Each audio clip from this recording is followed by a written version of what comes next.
All right, let's just dive right into this.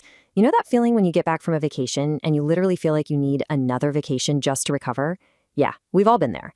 Your back is aching, the highway lines are just this giant blur in your memory, and what was supposed to be a relaxing getaway turned into you constantly checking the clock, just rushing from one stop to the next. Well, in this explainer, we're going to completely flip that script. We're looking at a really fantastic guide from Stride Route, and it's all about shifting your mindset away from miles driven and towards time well spent. The goal here is super simple. Let's build a stress-free itinerary where you actually get to enjoy the journey. We're going to walk through this step-by-step methodology together. We'll hit 1. Start with real time. 2. The driving time trap. 3. Prioritize your stops. 4. Plan the real costs.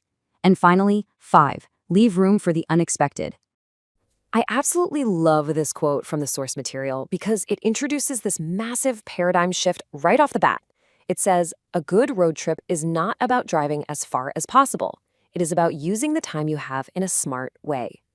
I mean, so many of us get caught up in the ambition of covering huge distances, right? We treat the vacation like this grueling endurance test, just to conquer the map. But the core lesson here is that your available time absolutely must dictate your route. Your route shouldn't be controlling your time. Okay, let's kick things off with Section 1, Start with Real Time. Setting the foundation for everything else starts with one really honest question. And you have to ask yourself this before you even glance at a map. How much time do you really have? Are we talking a quick weekend, 5 days, a full 2 weeks? The absolute biggest trap people fall into is finding some epic online route and trying to just cram it into a tiny window. For example, stringing together the Grand Canyon, Zion, and Bryce Canyon into a frantic 72-hour window, that might look totally doable on a screen, but in reality, forcing a massive route into a short time frame is just the quickest path to total exhaustion. So you're probably wondering how much driving is actually realistic. Well, the magic number is 4 to 6. For most travelers, 4 to 6 hours of driving per day is the absolute sweet spot. Sure, you might have one long haul day where you push a bit further, but doing 8 to 10 hours behind the wheel every single day, that is going to make your vacation feel like a grueling job. Just think about the severe highway fatigue, the constant zoning out, and having literally zero time to step out of the car and stretch your legs. By capping your daily drive time, you actually leave room for the fun parts of the trip, which completely avoids a pitfall that even the best planners stumble into. Moving right along to Section 2, the driving time trap. It is so incredibly easy to make the mistake of blindly trusting your navigation apps. Seriously, we all do it. Your app spits out an estimate based purely on nonstop driving at the exact speed limit. But as we know, we live in the real world. A 4-hour drive on your screen, that easily balloons into 5 or 6 hours once reality sets in, because you're going to take a 45-minute lunch break, or maybe wait in line for gas, hit some unexpected summer construction, or, and this is the best part, decide to pull into some quirky town you just happen to spot. You absolutely cannot treat that estimated driving time as your total travel time. And hey, keep in mind, scenic routes take even longer. If you're cruising down coastal roads, mountain highways, or winding through national parks, there are hidden time variables everywhere.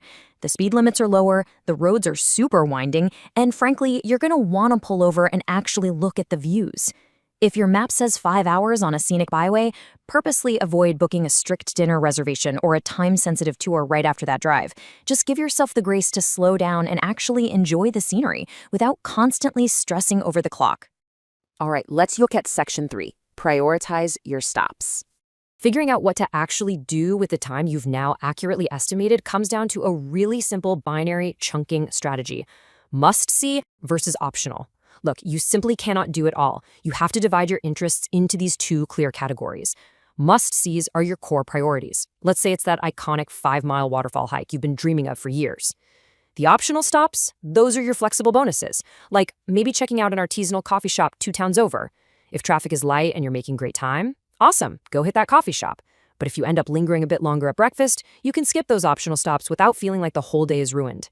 Take it from me, fewer high-quality stops are always better than a dozen rushed ones. Let's actually break down the anatomy of a quote-unquote quick, scenic stop to understand why cramming your schedule usually fails. What looks like a mere 10-minute pause actually involves 4 distinct steps. First, you've got the shared pain of circling a busy trailhead lot just to find parking. Second, you actually have to walk to the viewpoint. Third, you take your photos and soak it all in. And fourth, you walk back and get settled back in the car. Suddenly, that 10-minute stop just took 30 or 40 minutes. And if you decide to do a short hike, you can easily add 2 hours to your day.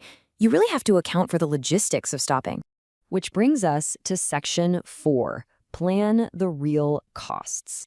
Beyond just managing the time of your stops, we have to look at the practical logistics of overnight stays.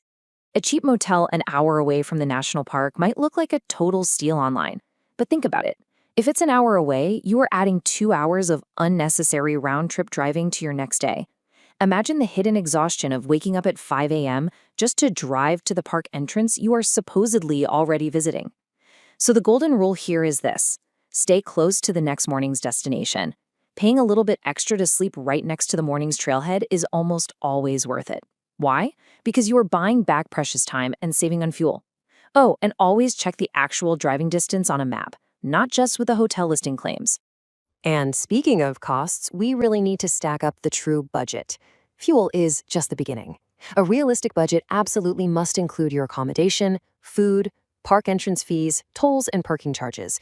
But honestly, the most important item on this entire list is that last one, the emergency buffer.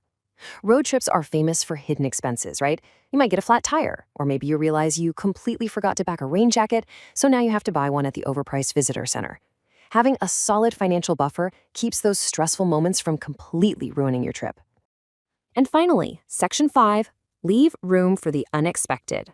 Now, handling those unexpected moments financially is crucial, for sure, but you also need to handle them within your schedule. Please, do not plan every single minute of your day. Seriously, leave some blank space on your itinerary. The source highlights a really beautiful truth here. Some of the best road trip memories come from unexpected stops. Conditions change, the weather turns, parking lots at popular spots fill up, or maybe, you just stumble across the world's largest roadside dinosaur and you simply have to pull over for a picture. Keeping your schedule flexible gives you the freedom to slow down, pivot, and really just embrace the serendipity of the open road. To ensure you can actually enjoy that spontaneity safely, you need to handle the practical conditions before you even leave your driveway. So here is your essential pre-trip checklist. First up, always download offline maps. Getting wildly lost without a GPS signal is the absolute fastest way to ruin a road trip mood. And trust me, cell service will drop in the mountains and forests. Next, always pack extra snacks and water. Make sure you've got charging cables for all your devices, and check for park alerts, road closures, and weather forecasts. One final super crucial tip. If you're in a remote area, never, ever let your fuel tank get anywhere near empty before you decide to stop. So as we wrap up this explainer, I want to leave you with a question to really ask yourself as you open up the map for your next adventure. Are you measuring your next trip by the miles you drive or the memories you make? By starting with realistic timeframes, understanding true travel times, prioritizing thoughtfully, planning real costs, and staying flexible, you are empowering yourself to take an unhurried, truly unforgettable journey. So take these tools, ditch those stressful packed itineraries, and go enjoy the open road.